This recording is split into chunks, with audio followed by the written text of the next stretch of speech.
सर्वांना नमस्कार. जय नाना. आपण चैतन्यपीठाच्या YouTube वाहिनीवरून आत्मसंवादित प्रबोधन मालिका गेल्या 3.5 वर्षापेक्षा अधिक काळापासून प्रसारित करीत आहोत. या प्रबोधन मालिकेमध्ये आपले सद्गुरू आदरणीय बाबा महाराज आपल्याला वेगवेगळ्या बहुमोल अशा विषयांवर प्रबोधन करीत असतात. आत्मसंवादाच्या मागील पुष्पात आदरणीय बाबा महाराज म्हणाले की आतापर्यंत आपण कौटिल्य अर्थशास्त्र आणि रसचंडाशु या ग्रंथातून मेटल म्हणजे धातू व धातू शोधन याविषयी माहिती घेण्याचा प्रयत्न केला. आज आपण त्याचा पुढचा भाग बघणार आहोत. सर्वसामान्य माणसाला मायनिंग मधून निघणारे जे ओर्स असतात त्यात मेटल आणि नॉन मेटल असे प्रकार आहेत हे माहिती. तिसरा महत्वाचा भाग म्हणजे यात रत्न पण सापडतात.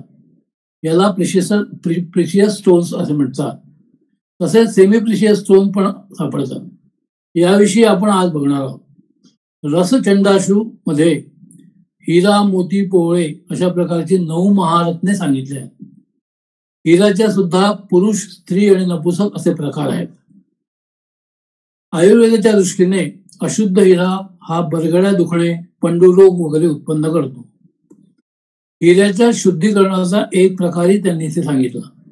त्याची सविस्तर माहिती आदरणीय बाबा महाराजांनी सांगितली व हिरक भस्म कसे करावे याबद्दलचे प्रकारही इथे सांगितले आहेत. या हिऱ्याचे भस्म 10 नाशक आयुष्य वाढवणारे असते. तसेच पुढे पोळ्याच्या भस्माचे फायदे पण सांगितले आहेत. याचे औषधी पद्धतीने सेवन कसे करावे याविषयी माहिती दिली. यानंतर प्रवाळ भस्माची माहिती आली. तसेच 9 गुणांनी युक्त जे मोती असतात ते उत्तम असतात. पाचूच्या रत्नाविषयी सुद्धा इथे माहिती सांगितली आहे. वैडूर्य म्हणजे लसण्याविषयी माहिती पण त्यांनी इथे सांगितली. माणिक, इंद्रनीलमणी हा दुर्लभ असतो. हा दम्याचा नाश करतो. अशा पद्धतीने वेगवेगळ्या पद्धतीच्या रत्नांविषयी माहिती रसचंडाशु या ग्रंथामध्ये आहे. या रत्नांची शुद्धी कशी करायची याबद्दलही माहिती या ग्रंथात दिली आहे. व जे उपरत्नांना सेमी प्रेशियस स्टोन असे म्हटले आहे. अशा रीतीने जेमॉलॉजीचे खूप महत्व आहे असे आदरणीय बाबा म्हणाले. सध्या माहिती असलेले सेमी प्रेशियस स्टोन जळगाव भागात सापडतात. त्याला ॲगेट्स हे म्हणतात. याला वेगवेगळी नावे आहेत. नागपूरच्या आसपास कोरंडम सापडतो असे बाबा महाराजांनी सांगितले. कौटिल्य अर्थशास्त्रात याविषयी काय सांगितले आहे हे देखील त्यांनी इथे कथन केले. कोशागराने काय करायला पाहिजे याची महत्वाची सूत्रे इथे आहेत. वेगवेगळ्या मोत्यांविषयी माहिती पण इथे आली. मोत्याचे 13 प्रकारचे दोष आहेत हे त्यांनी सांगितले आहे. हिऱ्याचे 6 प्रकार असतात. तसेच 100 मण्यांची माळ असते त्याला इंद्रछंद असे म्हणतात. तसेच 500, 100, 64, 54, 32 मण्यांच्या माळ्याला काय म्हणतात यांची नावे या ग्रंथात सांगितली आहेत. अशी हारांची नावे त्यात दिलेली आहेत. खाणीमधून निघणारे मणी पण असतात. लसण्या व इंद्रनीलचे 8 प्रकार असतात. फटिक मण्याचेही वर्णन इथे केले आहे. या सर्वांबद्दल सविस्तर वर्णन या ग्रंथात आलेले आहे. ग्रंथकारांनी मग हिऱ्याचे प्रकार सांगितले त्याचेही सविस्तर वर्णन या ग्रंथात आहे. हे सर्व वर्णन 2000 वर्षापूर्वीचे आहे असे आदरणीय महाराज म्हणाले. तसेच मोह स्केल ऑफ हार्डनेस पद्धतीने रत्नांचे काठिण्य ओळखता येते. अशा प्रकारे रत्नांची सविस्तर माहिती या ग्रंथकारांनी दिली आहे. रत्न ही 2 प्रकारची असतात. एक खनिज व दुसरे प्राणिज. मोती, पोवळं वगैरे हे प्राणिज आहेत. हिरा वगैरे हे खनिज रत्न आहे. ही खनिज रत्ने जुने होत नाहीत. त्याचप्रमाणे आर्टिफिशियल जेम देखील तयार केले जातात. ते दिसायला जवळपास सारखेच असतात. त्यांना ओळखण्याच्या पद्धतीचे वर्णनही या ग्रंथात दिलेले आहे. आतापर्यंत आपण ग्रंथातील हे सर्व वर्णन पाहिले पण पुराणात देखील याचा या सर्वांचा उल्लेख आहे. विष्णू धर्मोत्तर पुराणामध्ये रत्नांची माहिती आली आहे असे आदरणीय बाबा म्हणाले व त्याबद्दलची सविस्तर माहिती त्यांनी इथे दिली. स्फटिकाबद्दलची माहिती या पुराणात आहे. रत्नांची खऱ्या खोट्याची परीक्षा अनुभवी माणसाला करता येते व मग रत्नांची किंमत तज्ज्ञ लोक करतात. अशा पद्धतीने रत्नांविषयी व रत्न परीक्षा याबद्दलची अद्भुत माहिती आज आपण घेतली. खऱ्या अर्थाने जेमॉलॉजी एक स्वतंत्र शाखा आहे असे ते म्हणाले. असे सांगून आदरणीय बावळांनी आपल्या प्रबोधनाला स्वल्प विराम देताना आपला भंडारा जिल्ह्यातील नवेगाव जवळील एक अनुभव देखील ते सांगितला. मी आदरणीय बावळांना विनंती करतो की त्यांनी आजच्या प्रबोधनाला सुरुवात करावी. नमस्कार.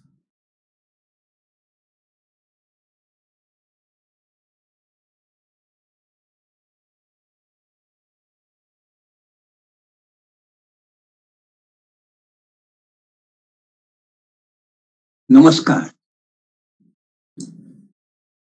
आतापर्यंत आपण या आपल्या प्राचीन वैदिक, ज्याला एक वेगळ्या पद्धतीने अभियांत्रिकी भूगर्भ विज्ञान असं म्हणता येईल, म्हणजे इंजिनिअरिंग जिओलॉजी, या विषयावरती वेगवेगळ्या पुष्पांमध्ये सध्या भूगर्भशास्त्र किंवा जिओलॉजी या विषयात साधारणपणे जी माहिती सांगण्यात येते त्या पद्धतीने मंडळी विद्यार्थी अभ्यास करतात. प्रोफेशनल जिओलॉजिस्ट लोक आपापल्या क्षेत्रात काम करतात. त्याच विषयांसंदर्भात आपल्या प्राचीन पारंपरिक ग्रंथांमध्ये कुठल्या पद्धतीचे संदर्भ आहेत त्याविषयी साधारणपणे थोडी माहिती एक आपल्याला जाणीव असावी आपल्या प्राचीन ग्रंथांविषयी. या पद्धतीने आपण त्यातला विषय हा चिंतनात घेतोय आपण. पण मला याबाबतीत एक महत्वाचं आहे की असं मला सांगायचं आहे या निमित्ताने की अशी सगळी माहिती वाचल्यानंतर, पाहिल्यानंतर एक गोष्ट जो श्रोता आहे किंवा दर्शक आहे त्याच्या मनामध्ये एक गोष्ट जरी या आपल्या चर्चेने लक्षात आली की आपली ही जी प्राचीन शास्त्र ही म्हणजे आहे तरी काय, ती नेमकी काय सांगतात, काय शिकवतात, याच्याबरोबर जेव्हा सध्याच्या काळात ज्या आपल्याला सगळ्या पाश्चात्य, ज्याला वेस्टर्न असं म्हणतो, टेक्निक्स किंवा त्या सगळ्या जे नसा म्हणजे त्यांचं मटेरियल हे जेव्हा आपल्याला उपलब्ध नसेल, म्हणजे पूर्वी जेव्हा पाश्चात्य देशांकडून आपल्याकडे हिंदुस्थानात जर का अशा काही वस्तू जिन्सा येत नसतील, तेव्हा सुद्धा आपण आपल्या देशामध्ये आपले सगळेच व्यवहार किती उत्तम पद्धतीने पार पाडत होतो, ज्याचं जणू काही एक प्रकारचं निर्देश करणारे अशा पद्धतीची ही माहिती आहे, या ग्रंथातून आपल्याला दिसून येतं. आणि त्या निमित्ताने किमान प्रत्येकाला आणखीन याच्यामध्ये काय असेल एवढी उत्सुकता जरी आपल्याला वाटली तर त्याला नवीन शोध सुद्धा त्याला काही लागू शकतील.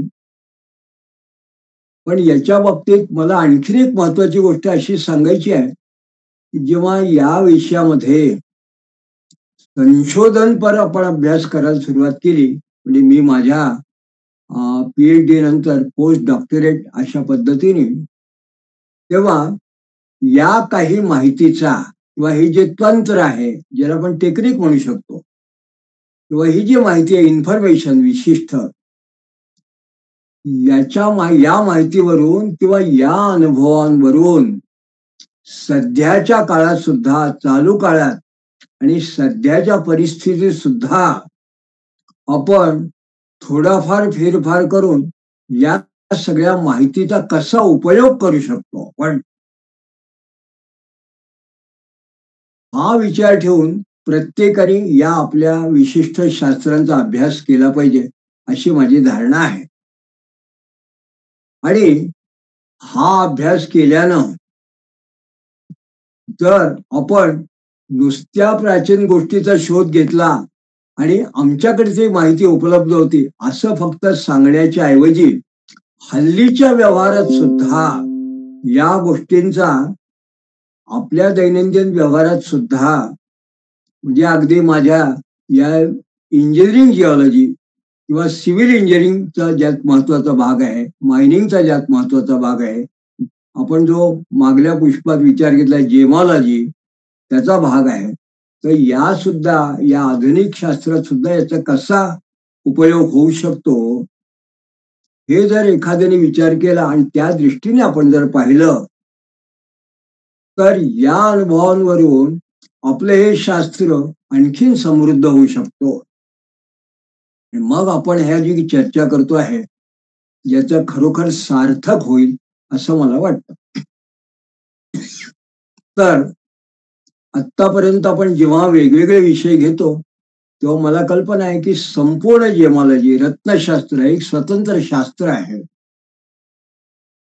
तसंच द्रगालकलम म्हणजे ज्याचा पुढे आपण विचार करणार आहोत, भूजल प्रबंधन, संवर्धन, शोधन, हे एक स्वतंत्र शास्त्र आहे. अशी वेगवेगळी जिओलॉजीच्या ज्या ब्रांचेस आहेत त्याचा आपण जेव्हा विचार करतो तेव्हा एक महत्वाचा विचार म्हणजे सिव्हिल इंजिनियरला उपयुक्त असं जो जिओलॉजिस्टची जी काम करण्याची त्याच्याकडनं अपेक्षा असते जिओलॉजिस्ट कडून, तेव्हा जी जिओलॉजिस्टला जी साधारण माहिती असायला पाहिजे या सिव्हिल कामाकरता. आणि जुन्या ग्रंथांमध्ये दुर्गविद्या, कुट्टीविद्या अशा प्रकारच्या विद्या जेव्हा सांगितल्या आहे, नगर रचनाशास्त्र, प्राकार रचनाशास्त्र म्हणजे नगर निवेश, टाउन प्लॅनिंग या संबंधी जेव्हा सगळं सांगितलेले आहे, लँडस्केपिंग सांगितलेले आहे आर्किटेक्चरमध्ये, तेव्हा याच्यामध्ये एखादा भूवैज्ञानिक असेल त्याचाही सहभाग असतो जिओलॉजिस्टचा. तर त्या दृष्टीने त्याला काय काय आवश्यक असतं, काय माहिती आहे आणि ती आपल्या प्राचीन ग्रंथात कुठल्या पद्धतीने सांगितली आहे तिचा परामर्शात आपण त्या माहितीचा आपण परामर्शात घेणार आहोत. तर हा परामर्श घेताना सगळ्यात ज्याला म्हणतो की बेसिक प्राथमिक माहिती म्हणजे कुठली लागते, तर एखादी इमारत किंवा एखादी आपल्याला ज्याला म्हणतो डेलिंग, एखादा अगदी मोठा बांध वगैरे जरी बांधायचा असेल, धरण वगैरे, तर या कुठल्याही गोष्टीला जमीन शोधण्याचा जो महत्वाचा भाग आहे तो वेगळा आहे. पण कन्स्ट्रक्शन करणं म्हणजे त्या बांधकाम करण्याकरता जे सर्वसाधारण सामान्य माणसा सुद्धा जी काही साधनं लागतात, ज्या जिन्सा लागतात त्याची माहिती जिओलॉजिस्टला असायला पाहिजे. आणि ती सुद्धा जिओलॉजीचा माणूस जो जिओलॉजिस्ट आहे तो अभ्यास करतो, कारण तो शोधतो. तो जंगलात जाऊन ज्या ज्या ठिकाणी ती मिळेल त्या पद्धतीत तो शोध कार्य करतो, संशोधन करतो आणि मग तो मायनिंग म्हणा किंवा एक मिनरल एक्सप्लोरेशन म्हणा, क्वेरिंग म्हणा, या पद्धतीने मग सध्याच्या पद्धतीने मग सामान्य माणसं ते आणत असतात. मग अगदी आपण प्राथमिक विचार केला तर इमारतीला लागणारं अगदी पहिलं सामान म्हणजे पूर्वीच्या काळी माती, आणि मातीच्या बरोबर मग अगदी झोपड्या वगैरे जे लोक कदाचित बांधत असतील, आपण ऋषींच्या जेव्हा शाळा वगैरे असं म्हणतो, आश्रम शाळा किंवा आश्रम वगैरे, त्याच्यामध्ये गवत पाला वगैरे, या निसर्ग निर्मित अशा गोष्टींचा अगदी प्रारंभी केव्हा तरी वेदकालामध्ये उपयोग लोक करत असत, अगदी प्रारंभी. तर त्याच्यामध्ये लाकडाचा जो भाग आहे किंवा पाला आहे, गवत वगैरे आहे, याला फारशी संस्काराची तशी गरज नसते, पण माती हा जो भाग आहे हा महत्वाचा आहे.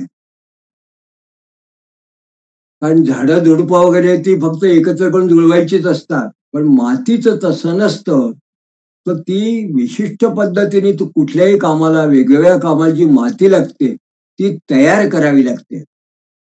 म्हणून आजच्या काळात जेव्हा क्लेच याचा अभ्यास जेव्हा जिओलॉजिस्ट करतो तेव्हा सुरुवातीपासून त्याला ही जी क्ले आहे, या वेगवेगळ्या प्रकारच्या मात्या आहेत, मातीचे प्रकार आहे, याचा सुद्धा खूप सूक्ष्म अभ्यास करावा लागतो.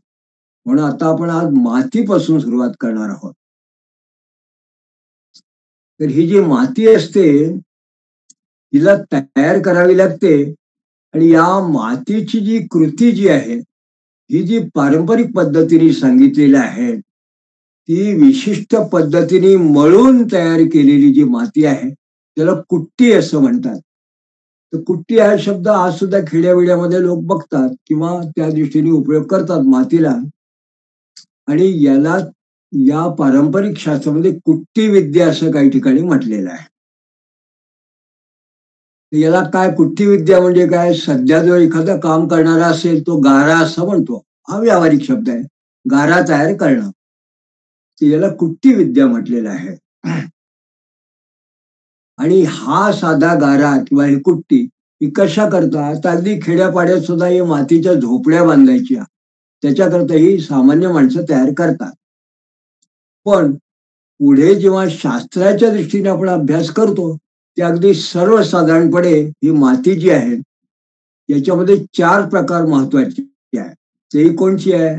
तर आपले पारंपरिक जे शास्त्र सांगतात त्याच्यामध्ये माती ही पांढरी, तांबडी किंवा लालसर, पिवळी आणि काळी अशा 4 प्रकारची असते. तर ही गोष्ट विश्वकर्मा प्रकाश वगैरे हे जे वास्तुशास्त्र विषयक ग्रंथ आहे या ग्रंथाने याला या 4 वेगवेगळ्या रंगाच्या मातीला त्यांनी चतुर्वर्ण असं म्हटलंय. 4 वर्णाची. आणि आज जर एखादा जिओलॉजिस्ट असेल, सामान्य ज्यांनी माहिती असेल किंवा सिव्हिल इंजिनियर असेल तर एखाद्या भागामध्ये माती कशी आहे त्याला माहिती असते की या भागामध्ये विशिष्ट माती आहे, लॅटेरायटिक आहे, आयरन वरिच म्हणजे रेड सॉइल आहे. काही ठिकाणी क्ले आहे, बेंटोनाइट वगैरे, तर त्यात व्हाईट असते आणि काही ठिकाणी ती कॅल्किरियस मॅग्निफेरस ज्याला मी म्हणतो आणि काही ठिकाणी असेल ती पिवळी असेल. पिवळी चिकण माती लोक म्हणतात पण ती येलो ऑकर वगैरे त्यात आयरन तशी सुद्धा असते. आणि काही ठिकाणी काळी माती म्हणजे बहुतेक ठिकाणी डेक्कन ट्रॅप मध्ये बेसॉल्ट मध्ये असणारी काळी माती जी आहे ही बहुतेक लोकांना माहिती असते, माळव्यात वगैरे असे. या गोष्टी आहे या सामान्यपणे जमिनीची परीक्षा करणारे जे लोक असतात, पिडिमेंटॉलॉजी वगैरे त्यांना माहिती असतात आणि सामान्य शेतकऱ्यांना सुद्धा माहिती असतात. पण यात पांढरी माती ही पूर्वीच्या काळात जे ग्रंथकार आहेत त्यांनी असं झाली की पांढरी माती या बांधकामाकरता उत्तम अशी सांगितलेली आहे. का? ती पांढरी माती जी आहे ही फुटत नाही, म्हणजे याला फारसे क्रॅक जात नाही आणि जर आग वगैरे लागली तर ही पांढरी माती जळत सुद्धा नाही. म्हणजे फार त्या दृष्टीने माती जशी ज्वलन तशी पांढरी माती नसते. काही ठिकाणी असं म्हटलंय की पांढरी माती जी आहे ही पाण्यात सुद्धा विरत नाही. आणि म्हणून काही ठिकाणी भट्ट्या ज्या तयार करतात खूप ठिकाणी या जे क्ले वापरतात त्याच्याकरता सुद्धा ही ज्याला अग्निकर्म असं प्राचीन ग्रंथात म्हटलंय त्याच्याकरता पांढरी माती अशी म्हटली आहे जिथे अग्निकर्माला असं म्हटलं. तर ही पांढरी माती आज जर आपण एखाद्या जिओलॉजिस्टला विचारलं तर तो सांगतो की बेंटोनाइट वगैरे अशा पद्धतीच्या किंवा फायर क्ले ज्याला म्हणतात या ज्या क्लेज आहे फायर क्ले जी जळत नाही किंवा खूप तापमानात ती राहते तर या पांढऱ्या मातीचं वर्णन अशा पद्धतीने प्राचीन मंडळींनी केलेलं आहे. तसंच ही पांढरी माती ही त्या काळामध्ये जेव्हा ही सगळी आपली ग्रंथ लिहिले गेली असतील तेव्हा कदाचित ही पांढरी माती महाराष्ट्रामध्ये फारशी कुठे दिसून येत नाही. कारण महाराष्ट्रामध्ये जो भूभाग आहे त्याच्यामध्ये कोकणात वगैरे लालसर माती आहे. त्याला जे दगडाचे चिरे असतात त्याला लॅटेराइट असं म्हणतात ती आहे. भंडारा वगैरे भागात सुद्धा लालसर माती आहे आणि मधला काही भाग सोडला तर बहुतेक ठिकाणी काळी माती अशी आहे.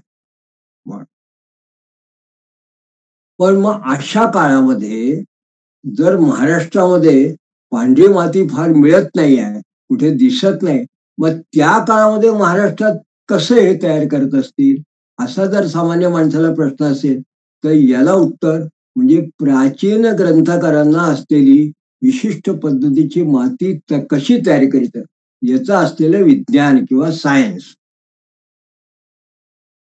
तर मग काय हे सांगण्याचं कारण असे की पूर्वीच्या काळी महाराष्ट्रात सुद्धा इमारतीच्या कामाला उपयुक्त असणारी जी माती असेल ती माती पूर्वी कृत्रिमरित्या म्हणजे आर्टिफिशियली किंवा आपण ज्याला म्हणतो ती प्रिपेअर करणं या पद्धतीने सिमेंटिंगच्या पद्धतीने अशी तयार करत असत. आणि मग किल्ल्याचे कोट किंवा जुने ज्या गढ्या वगैरे असतील ते या विशिष्ट पद्धतीच्या मातीमध्ये बांधत असतात. आता हल्लीच्या काही ठिकाणी जुनी जी माती असते या गडीची वगैरे ती आणतात आणि त्याचा काही लोक उपयोग करतात. तर याचं एक तंत्र जुन्या ग्रंथांनी सांगितलेलं आहे. या माती तयार करण्याचं तंत्र म्हणजे कसं आहे, तर माती आधी खोदून काढल्यानंतर ती चाळावी लागते. त्याला आपण म्हणतो स्क्रीनिंग. म्हणजे त्यामध्ये त्यातले जे दगड खडे कचरा वगैरे ते सगळं काढून टाकतात. मग ती जर फुटीर असेल तर मग त्यात वाळू, आणि जर चिकट असेल तर बारीक मुरुम वगैरे असं टाकून वगैरे जिन्सा त्याच्यात टाकतात. आणि त्या काळात सुद्धा हे प्रचलित होतं की नदीच्या गाळाची वाळू जी आहे ती मिश्रित असल्यामुळे ती जी माती आहे ती या कामाला बांधकामाला उपयुक्त असते. म्हणून आजकाल सुद्धा आपण असं बघतो की नर्मदेतली वाळू रे किंवा तिथली जी नदी खालची माती वगैरे असते ती कन्स्ट्रक्शनला लोकांना फार तयार करावं लागत नाही, ती जास्त उपयुक्त अशी असते. आता त्या मातीमध्ये काही वेळेस चिकणपणा कमी असतो, चिकटपणा, म्हणून मग त्याच्यामध्ये गवत तोडतात आणि ते त्याच्यात टाकून कुजवतात, अशी एक पारंपरिक पद्धत आहे. आणि पण ही जी माती आहे अशी नदीतली गवत टाकलेली तर ही माती पाण्यामध्ये विरते, म्हणून हिला पाऊस वगैरे न लागेल अशा पद्धतीने हिची तजवीज करावी लागते.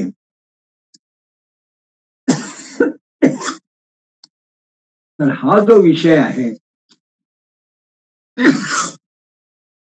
यात माती घेण्यासंबंधी कश्यप ऋषींनी त्यांच्या संहितेमध्ये माहिती एक सांगितली आहे श्लोकात.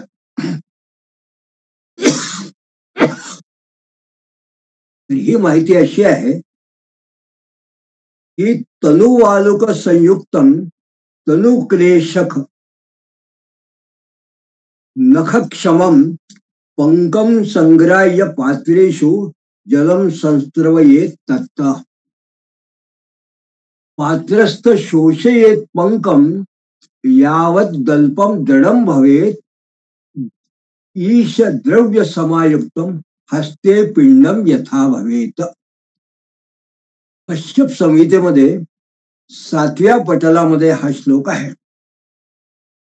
आता आणखीन याच्याविषयी मातीविषयी जर आपण पाहिलं तर ते असं म्हणतात की थोडी बारीक रेव असलेली आणि जी सहज खोदता येते अशी माती घेऊन तिचा चिखल करावा. हा चिखल एका भांड्यात घेऊन त्यातील पाणी निचरू द्यावं.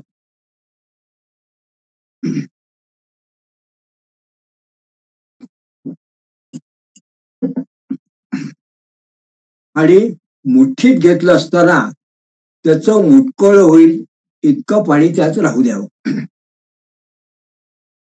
त्याला त्यांनी असं म्हटलंय की रुद्रांगुली परिणाहम प्रस्तर मृदमाधुरारत सीकतम वा शिलाचूर्णम सदृशम कल्पयेद बुधा फलम भोगी समम दद्यात दशा आहे वाष्ट सप्तके.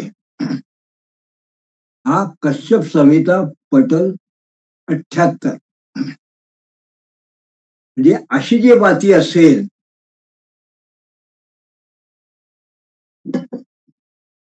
तर अशा मातीचे 11-11 अंगुल उंचीचे भिंतीसाठी थर घालावे.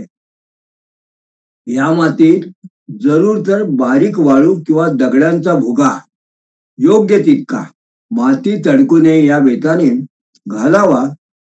थर दिल्यावर 7-8 अगर 10 दिवसांनी त्यावर सापाच्या कातीसारखा किलावा किंवा सारवण करावं. फलम भोगी समम दद्यात दशा आहे वाष्ट सप्तके. भृगु ऋषींनी सुद्धा भृगु संहितेमध्ये मातीला फार महत्व दिलेलं आहे.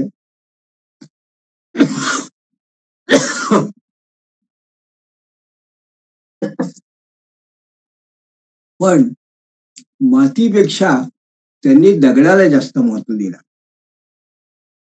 म्हणून त्यांचं असं म्हणणं आहे की त्यांच्या दृष्टीने मुख्य द्रव्य म्हणजे दगड. दोन दगडांच्या सांधीमध्ये घालण्याकरता गारा नसला तरी चालेल असे त्यांचे एक मत आहे. आणि पुढे जेव्हा गिलाव्यासाठी तयार करण्याची माती असते तो आपण नंतर विचार करू. पण मय संहितेमध्ये गाऱ्याबद्दल जो विचार सांगितलेला आहे तो मात्र वेगळा आहे. आणि तो महत्वाचा म्हणजे कसा आहे तर त्यांनी एक वेगळ्या पद्धतीने या मातीबद्दल अतिशय उद्बोधक असं वर्णन केलं आहे.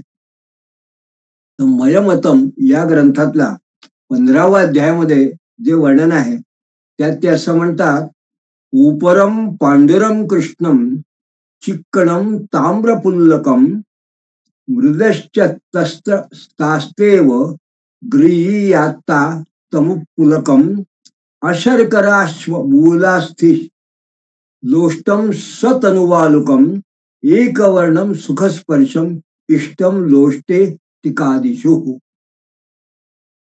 म्हणजे खारी, पांढरी, चिकट माती आणि ढिसूळ तांबडी अशा मातीच्या 4 जाती आहेत. त्यापैकी कामासाठी तांबडी माती घ्यावी. आणि या मातीत रेती, दगड, मुळे, हाडे किंवा ढेकळ असू नये, पण बारीक वाळू थोडी असावी. ही माती एकरंगी हाताला मऊ लागणारी अशा विटा, भिंती वगैरे साठी घ्यावी. पुढे शिल्परत्न ग्रंथामध्ये एक उल्लेख असा आहे, मृत्खंडम पूरयेद्ग्रे जानुदगनम जलंक्षिपे आलोड्य मर्दयेत पद्दिभ्या संक्षोभ्याच पुनः. म्हणजे मातीची ढेकळं पहिल्याने घालून त्यात गुडघावर पाणी टाकावं, मग ही माती पायाने खूप तुडवावी आणि मधून मधून तिला फावड्याने वर खाली करावी, म्हणजे चांगला गारा होतो. तर या पद्धतीने सामान्यपणे प्रत्येक माणसाला आपल्या आसपास जेव्हा कामं चालू असतात तेव्हा आपल्याला हे दिसतं. पण याच्या मागे ग्रंथकारांनी असं वर्णन करून ठेवलेलं आहे हे मात्र फारसं कोणा कल्पना नसते. म्हणून या मातीला जेव्हा त्यांनी वर्ण अशा पद्धती वर्गवारी केली तेव्हा सर्वसामान्य कळेल म्हणून त्यांनी चातुर्वर्ण्य 4 वर्णाची असं त्याला म्हटलं. पुढे जर का आपण काही अन्य ग्रंथ पाहिले त्याच्यामध्ये मग मातीच्या देशकाल परत्वे आणि अन्य ग्रंथाप्रमाणे 16 ते 18 प्रकारच्या जाती सांगितलेल्या आहेत. आता या मातीविषयी एक अतिशय उद्बोधक अशा पद्धतीने एक वर्णन जणू काही प्राचीन हिंदी शिल्पशास्त्रकारांनी केलेलं आहे. ते असं म्हणतात की माती खोदली म्हणजे जणू काही तिचा जन्म झाला, म्हणून खोदल्याबरोबर तिचा ताबडतोब वापर करू नये, तर ती 1 महिना विशिष्ट संस्कारानंतर ती मुरल्यानंतर वापरावी. का असं ते म्हणतात, तर ते म्हणतात की 1 महिना हे तिचे बालत्व असतं, जणू काही बालपण. आणि मग जर एखादी वेळेस माती भाजली गेली तर माती भाजली म्हणजे ती निरुपयोगी झाली असं त्यांचं मत आहे. म्हणून त्या भाजलेल्या मातीचा तसा इतर गोष्टीला उपयोग होत नाही. मग त्यांनी असं पुढे म्हटलं तर मातीला सुद्धा जणू काही या पद्धतीने विचार केला तर संस्कार असतील. कसं त्यांनी असं म्हटलं की मातीचा शोध घेणं, याला आपण सामान्य माणसाने म्हणावं गर्भाधान. पाहिजे ती माती आहे अशी खात्री करणं, त्याला म्हणावं पुंसवन संस्कार. नंतर माती काढणं, त्याला म्हणावं जातकर्म. आणि मातीला विशिष्ट पद्धतीचं नाव ठेवणं, त्याला म्हणावं नामकरण. मग बंधन आणि दर्शन म्हणजे माती चालणं आणि माती तपासणं. आणि विशिष्ट म्हणजे चूडा कर्म.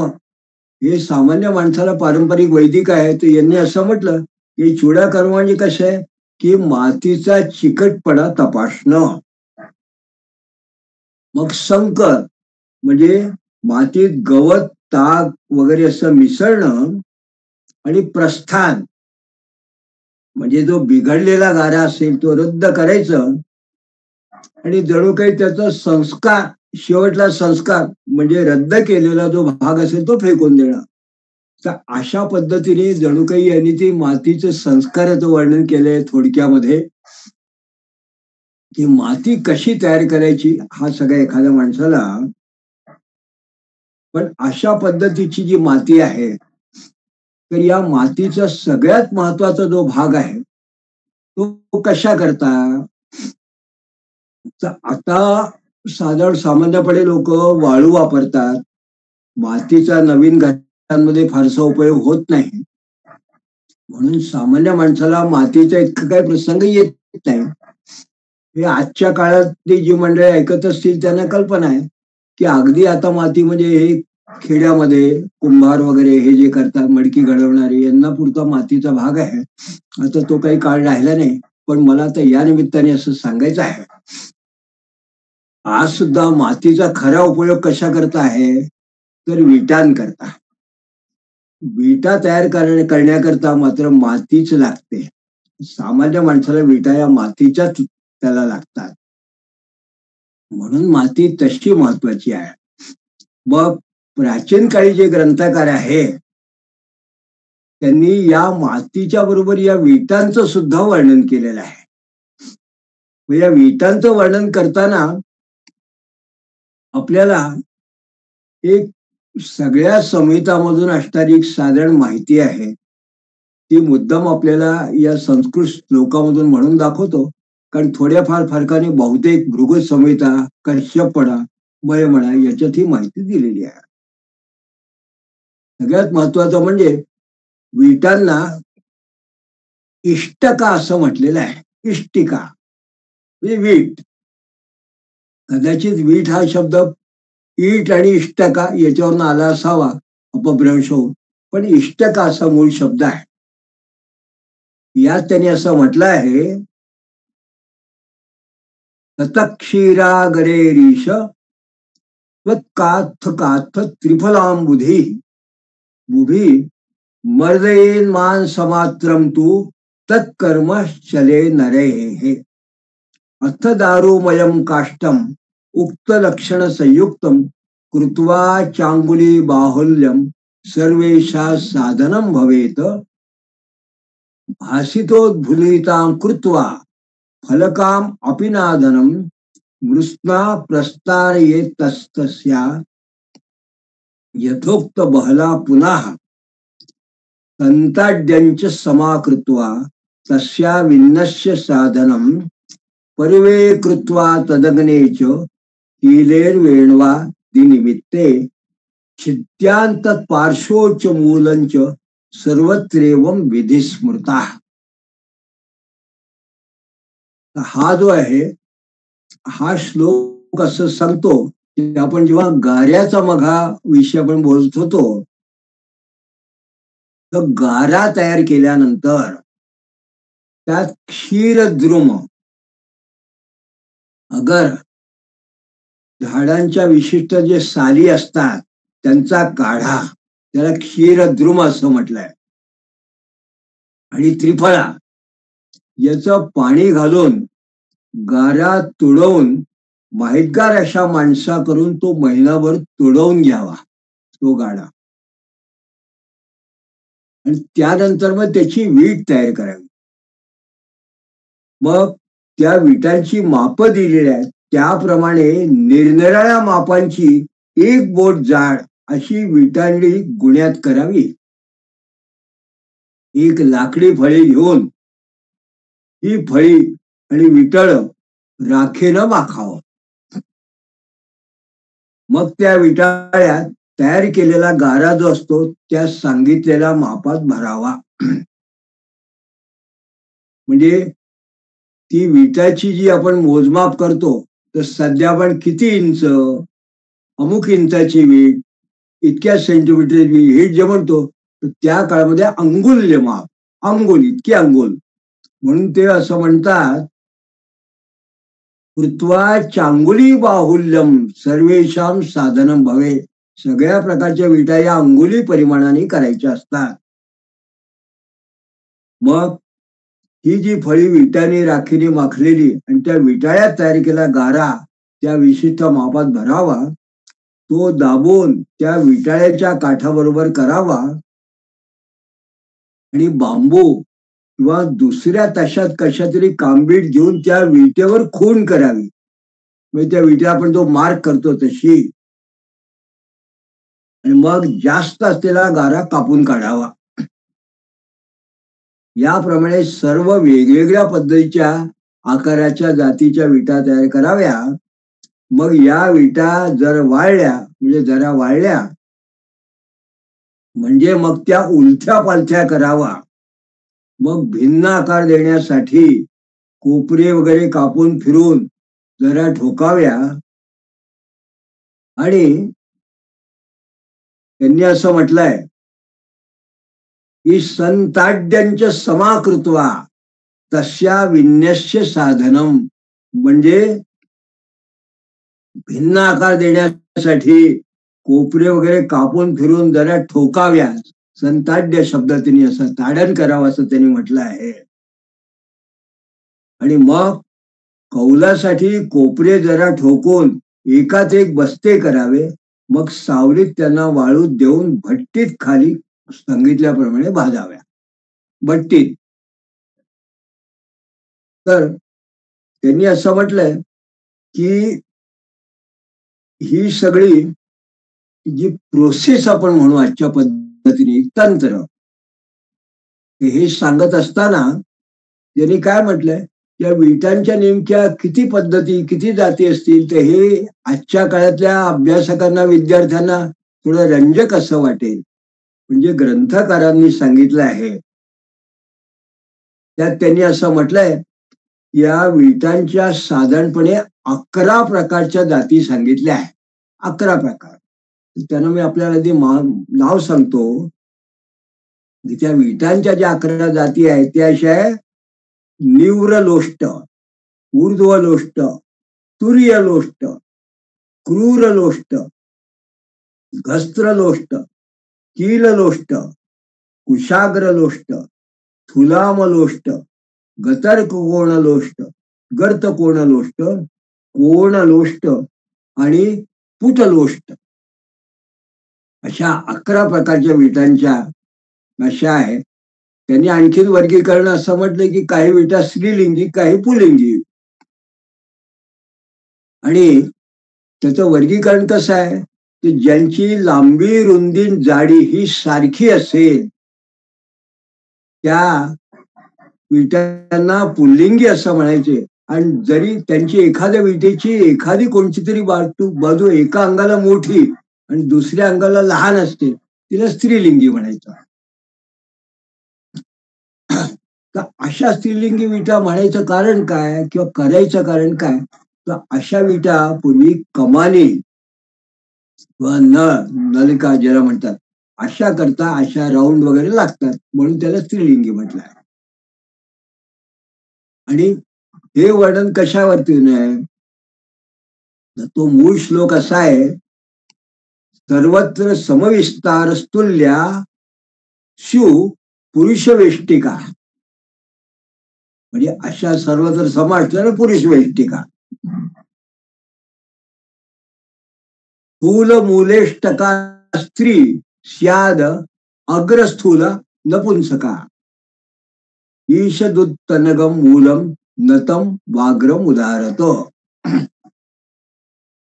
आणि त्यात आणखीन एक असं म्हणते की कौल जे असतात, पूर्वीच्या काळी कौल सुद्धा होती, त्या कौलात पण चपटी कौल, त्यात ती जी पुरुष कौल आणि गोल जी कौल असतील ती स्त्री, आणि दोन चपट्या कौलांच्या सांध्यावर स्त्री कौल पालथं पडते म्हणजे छप्पर चांगलं होतं, अशी त्या काळची परंपरा पद्धत होती. तर सामान्य वीट कशी असावी, तर इष्टिका हा कारयेत सम्यक द्वादशांगुल कायता तदर्दा विस्तृता प्रायो व्यासरामाशा शकोन्नता.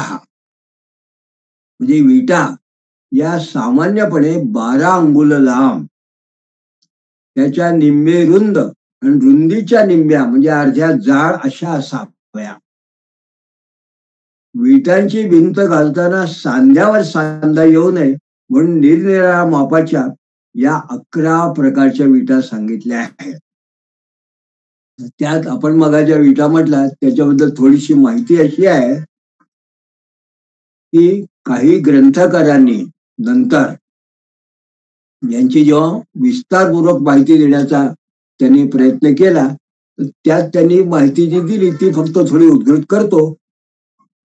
की कीललोष्ट याला मराठीमध्ये बिटे असं म्हणतात, किंवा त्याला पाडवीट असं महाराष्ट्रामध्ये म्हटलंय. हिला इंग्लिशमध्ये ब्रिकेट असं म्हटलेलं आहे. सिव्हिल इंजिनियर लोकांना ब्रिकेट म्हणजे काय या प्रकारची वीट साधारणपणे माहिती असते. मग गर्त कोण लोष्ट, ही जी वीट असेल याला हौदाचे कोपरे करण्यासाठी केलेल्या कोपऱ्यात ज्या आकाराच्या विटा ठेवतात आणि मग या साधारण कापल्या म्हणजे साधारण वाळल्या म्हणजे यांचा तुकडा कापून पुढे काढायचे, मग तो तुकडा त्या ठिकाणी कोपऱ्यात वगैरे बसवण्याकरता अशा याला गर्त कोण लोष्ट कोपऱ्यातल्या असं म्हटलेलं आहे. तर कोण लोष्ट म्हणजे कोपऱ्यात एकात एक गुंता व्हावा म्हणून अंगठे काढलेल्या विटा या पण कापून काढलेल्या असतात. कुटलोष्ट म्हणजे मंगलोरी कौल वगैरे सारख्या एकात एक बसणाऱ्या विटा यांना पुटलोष्ट म्हटलंय. आणि या विटा कशा करता, तो पूर्वी गच्ची वगैरे तयार करण्याकरता या विटांचा पूर्वी लोक असं म्हणायचे वापरायचे. आणि ऊर्ध्वलोष्ट या प्रकारची जी वीट आहे याला ज्याची लांबी रुंदी आणि उंची सारखी आहे अशा विटेचा ठोकळा ज्याला म्हणावं त्याला ऊर्ध्वलोष्ट म्हटलं आहे. आणि कुशाग्र आणि स्थूलाग्र लोष्ट म्हणजे कमानीसाठी किंवा खुंट्या अडकवण्यासाठी अशा प्रकारच्या विटा उपयोगी असतात. आणि घस्त्र लोष्ट या ज्या विटा आहेत याच्याबद्दल असं म्हटलं गेलंय की दरवाजे वगैरेच्या चौकटी अडकवण्यासाठी ज्या विटा आहेत त्यांचा खाच्यामध्ये जी ठेवायची वीट असते याला घस्त्र लोष्ट असं म्हटलं आहे. या विटांविषयी पुन्हा एक जो श्लोक आहे तर तो मुद्दाम याकरता मला उद्घृत करायचं असं वाटतं की आपण सहज बोलीभाषेत सहज बोलताना जे वर्णन करतो आहे पारंपरिक, पण मूळ याची ग्रंथामध्ये त्या काळातला जसं टेक्स्ट बुकच हवं त्या पद्धतीने माहिती उपलब्ध आहे. म्हणजे त्या काळातला सिव्हिल इंजिनिअरिंग करच्या लोकांकरता तो जो उतारा आहे तो असा आहे, मूलाग्रादी नकम वित्वा धर्मेता परिशोधयेद अर्धशुष्के सुदिनादो चुल्ली कृत्यानुमारुतम तत्रेष्टकाः सुसंदध्यात सांतरम क्रमशश्चिता काष्ठे पलाल भाराद्ये राचिता सुनिरंतरम बहिराच्छादयेत सम्यक वृत्तया मृदुलयपयेत तन्मुखेश ग्निसमाधाय दशाहम पक्षमेव या संस्कृत्यम ज्वलने शांते लोष्टानी पुनरुद्धयेत.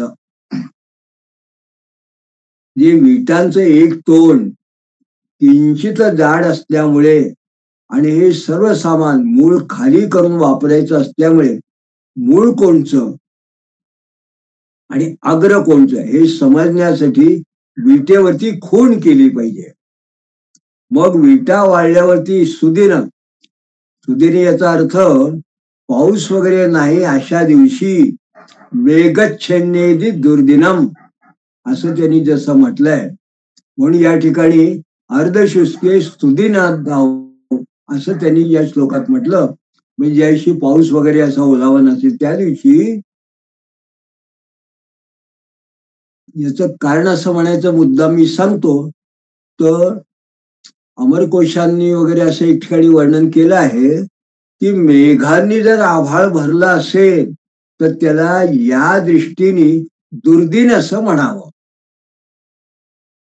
म्हणून त्याच्या विरुद्ध असणार तो सुदिन, म्हणजे चांगला ऊन वगैरे असेल अशा दृष्टीने.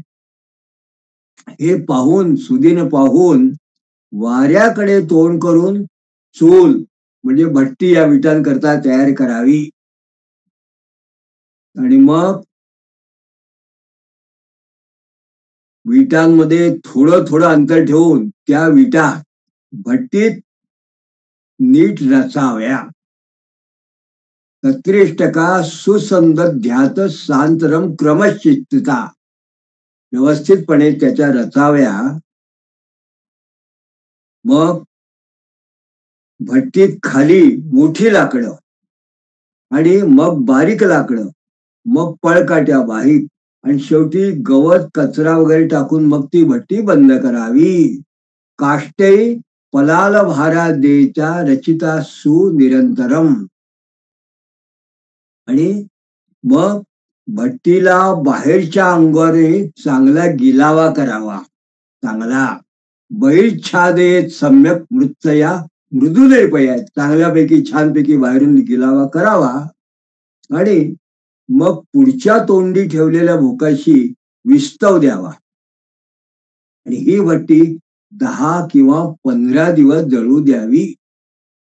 तन्मुखेश्व अग्निमादाय दशाहम पक्ष मिळवा. 10 दिवस किंवा 15 दिवस अशा पद्धतीने भट्टी लागू द्यावी.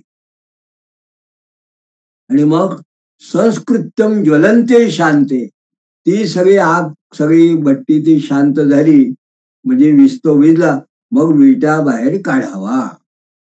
या पद्धतीने भट्टी कशी लावावी विटांची याबद्दल या श्लोकात सांगितलं. आता भृगू आणि मयांनी याबद्दल थोडा फरक केला आहे. तर ते असं आहे की शुष्क चिंचा दिशाखाभे रास्तिर्यम सुमुहूर्तके पलाला भासके पश्चात ब्रिया भासेस तुषेस तथा आच्छाद्याधी समासिंचेद शाखाम प्रज्वलेत. म्हणजे भट्टीच्या तळाशी वाळलेल्या चिंचा वगैरेची लाकडं टाकावी. या त्या ठिकाणी लाकडाचा मुद्दाम वेगळा उल्लेख केला. त्यांनी असं म्हणजे चिंचा वगैरे जी झाडं असतात ती टाकावी. आणि मधून मधून गवत वगैरेच्या भाऱ्यात साळीची फोलपट आणि भुस्सा टाकावा. भट्टी झाकून बंद केल्यावर तिच्यावर पाणी टाकावं असे हे म्हणतात. आणि मग लाकडं पेटवून द्यावी. त्यात तांदूळाचा भुसा घालण्याचा प्रकार आणि त्यात पाणी शिंपडण्याचा प्रकार देशकाल परिस्थितीमुळे थोडा काही ठिकाणी जास्त असा म्हटलाय. त्यात म्हणून त्यांनी असं या ठिकाणी उल्लेख केलाय की व्रिया भासास्ते सुशेष तथा. आणि मग विटा काढल्यावर त्या पाण्यात बुडवाव्या असे काही ग्रंथकार म्हणतात. मग काही वापरताना त्या पाण्यात बुडवाव्या असे बुचकळाव्या असं काही लोक म्हणतात. जिथे मातीमध्ये चुनखडी आहे तिथे विटा बाहेर काढतानाच पाण्यात बुचकळणं हे चांगलं असतं असं या ग्रंथकारांचं मत आहे. आता या विटांचं वर्णन वेगळ्या पद्धतीने क्वालिटी वाईज कसं केलं आहे हे वर्णन जे आहे हे आपल्याला मयमतम आणि भृगु संहिता या दोन्ही ग्रंथामध्ये आपल्याला छानपैकी दिसतं.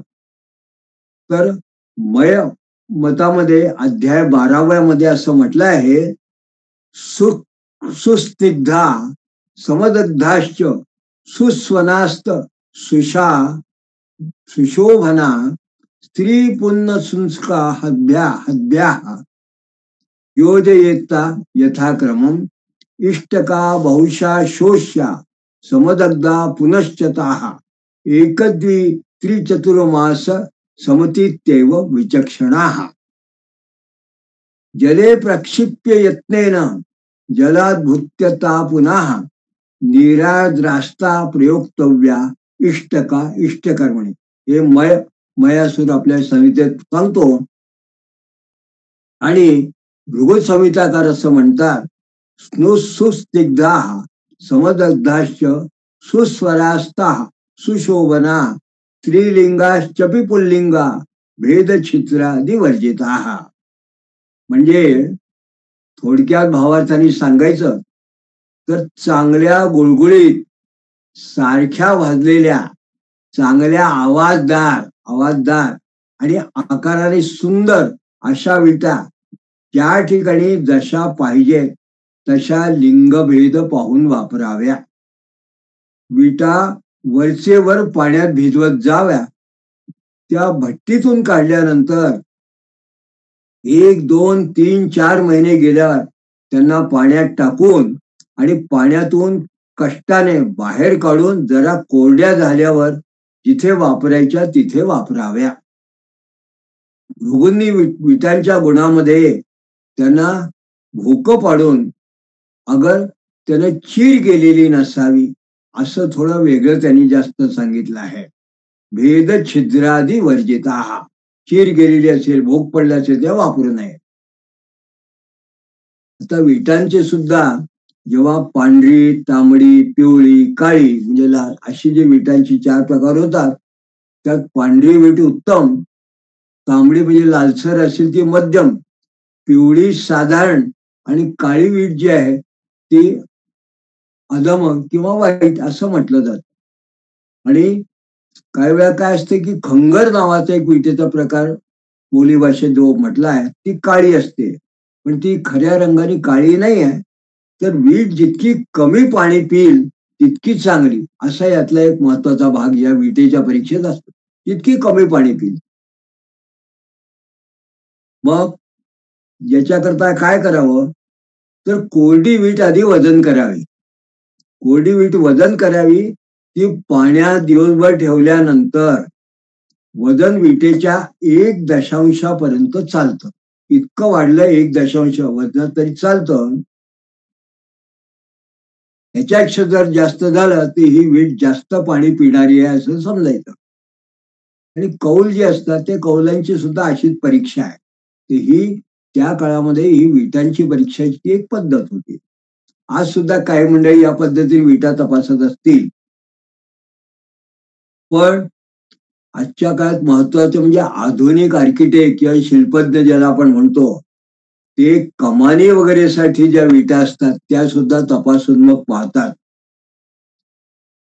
पण त्याच्याकरता ते तासतात. ते शास्त्रज्ञांनी म्हटलं की विटा तासणं हे त्या दिशेने बरोबर नाही आहे. कारण जर वीट तासली गेली तर त्याच्यावरची जी कठीण चामडी असती त्याच्यावरचा जो लेप असतो तो निघून जातो. त्यामुळे ती कमकुवत होते.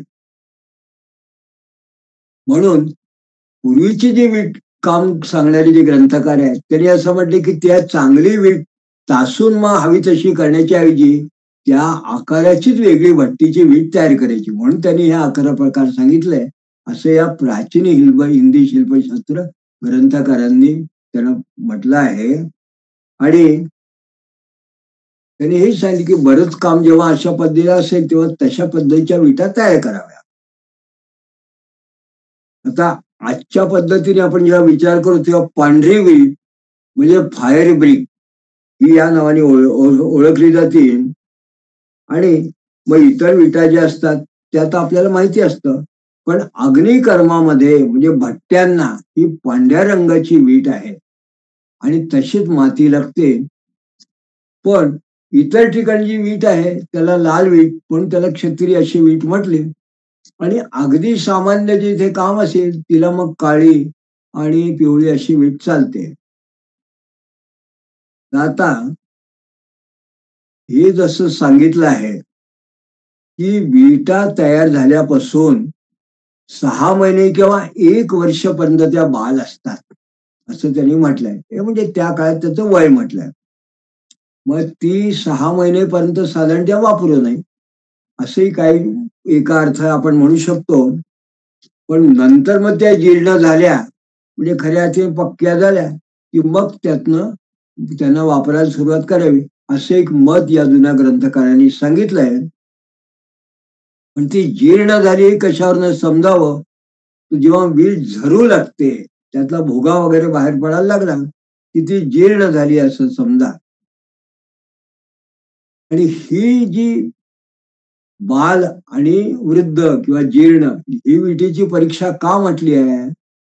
तर भाष्यकारांनी असं म्हटलंय, की चांगल्या पद्धतीची अशी उत्तम वीज जर परीक्षा करून घेतली, ती पुष्कळ दिवस म्हणजे अगदी 500 वर्ष सुद्धा ती टिकते, म्हणजे म्हातारी होत नाही. आणि अशा पद्धतीने ही ठिसूळ जर वीट झाली तर ती विकृत आहे असं म्हणावं. म्हणून या विटांसाठी आपण जेव्हा विटांसाठी कोणची माती हे चांगलं बघणं, नंतर त्या विटांच्या मातीच्या विटा तयार करणं व नमुन्यासाठी विटा केली, हे जणू काही संस्कार सामान्य माणसाला असतात त्यात असतात. त्यात जातकर्म म्हणजे हे जसं मातीचं आपण म्हटलं, तसं विटा पाडणं आणि उत्तम होतात त्या पद्धतीने त्याला संस्कार करणे हे म्हटलं आहे. आणि नामकरण म्हणजे विटांची आपण नावं सांगायची, कुठल्या पद्धतीची. आणि वेधन हा विटेच्या बाबतीत करणारा एक संस्कार काय आहे, त्याला म्हटलं ठोकून तिचा आवाज पाहणं, याला वेधन म्हटलं आहे. आणि असं म्हटलंय ग्रंथकारांनी, की चांगली विटेची जर परीक्षा असेल तर तिचा आवाज घंटीसारखा यायला पाहिजे, घंटेसारखा विट्याचा आवाज यावा. आणि दर्शन म्हणजे विटेचा रंग जर लाल असून तिचे कोपरे कोपरे नीट पाहावे, म्हणून रंग आणि आकाराची परीक्षा करणं. त्याच्यावर प्राशन म्हणजे एक प्रकारे आपण प्राशन अन्नप्राशन वगैरे लहान मुलांना करतो, तर ती वीट पाण्यात ठेवणं, याला सुद्धा सम असं एक दिलं त्यानं, पाण्यात ठेवणं. आणि एक महत्वाचा भाग त्यांनी असं म्हटलं आहे, की वीट बोजा किती, वजन किती सहन करू शकते, ही सुद्धा परीक्षा केली पाहिजे. म्हणजे भार 6 असा एक त्यांनी शब्द वापरलाय. तो भार 6 म्हणजे अशी कशी, तर विटेवरून एक भरलेली गाडी बैलगाडी सारखी जरी गेली आणि ती जर फुटली नाही तर उत्तम वीट असं समजायचं. आणि संकर म्हणजे ही जी वीट असेल ती चुन्यात किंवा इतर या सगळ्या गोष्टीमध्ये बसवणं. पण अशा प्रकारची ही विटेबद्दल माहिती आपल्या जुन्या ग्रंथात दिसून येते. आणि मग एक महत्वाचा भाग म्हणजे या विटा केल्यानंतर आपण जसं म्हटलं, की एखादी इमारतीचं बांधकाम करायचं असेल तर त्याला 4 गोष्टी सामान्य माणसाला माहिती असतात. पहिली म्हणजे माती, मग त्यात बालू रेती वगैरे आपण जे आजकाल वापरतो ते सगळ्यांना माहिती असतात. दुसरं आपण विटा असं पाहिलं. मग आणखीन जर महत्वाचा भाग असेल तर त्याच्याकरता आणखीन काय लागतं, तर सामान्य माणसाला माहिती की याच्याशिवाय अगदी लागणारी पहिली गोष्ट कोणची लक्षात येते, ती सिमेंट. त्याच्या काळात आपण ते सिमेंट असंच आपण त्याला म्हणतो. हा जो सिमेंट आहे पूर्वीच्या काळचा, तर हा एक प्रकारचा जो आहे तो त्या काळामध्ये चुना, सुधा असं त्याला म्हटलेलं आहे. आणि तो चुनखडीतला विशेष पद्धतीने कसा आणावा, मग तो चुनखडीचा दगड, मग ते व्यवस्थित पद्धतीने तो सिमेंट कसं तयार करावं. आणि त्याच्यामधला एक प्रकार म्हणजे ज्याला खऱ्या अर्थाने म्हणायला लागेल की वज्रलेप. म्हणजे त्या एखाद्या दगडाच्या भिंतीत सुद्धा लोखंडी साखळ्या वगैरे जर टाकायच्या असतील आणि त्या इतक्या पक्क्या बसवायच्या की हत्तीने सुद्धा ओढून वगैरे त्या साखळ्या निघणार नाही, अशा पद्धतीचे जेव्हा त्या काळामध्ये होत असतील तेव्हा तो एक महत्वाचा भाग. त्यानंतर मग इमारतीसाठी ठराविक पद्धतीचे दगड कसे असतील, मग ते किल्ल्याकरता असो, एखाद्या धरणाकरता असो, तलावाकरता असो, किंवा आणखीन मोठ्या कुठल्या एखाद्या घरांसाठी वाड्यांसाठी असो, तो एक भाग. आणि शेवटी महत्वाचा भाग, या सगळ्याला लागणारं लाकूड, याची सुद्धा माहिती. ही सगळी, जो जिओलॉजिस्ट हा जंगलात फिरतो, जो सिव्हिल इंजिनियर असेल, त्याचा जो सहाय्यक असेल, म्हणून या इंजिनिअरिंग जिओलॉजी विषयातला इंजिनियर आणि जिओलॉजी या दोघांना सामान्य माहिती असायला पाहिजे. म्हणून ही जी माहिती आहे, ही त्याच्या पुढली सुधा म्हणजे चुना, दगड, लाकूड वगैरे, ही माहिती आपण आता पुढल्या पुष्पात बघणार आहोत. तोपर्यंत इथेच आपण आजचा विषय थांबवूया. म्हणून आज आपण इथेच स्वल्प विराम करूया. नमस्कार.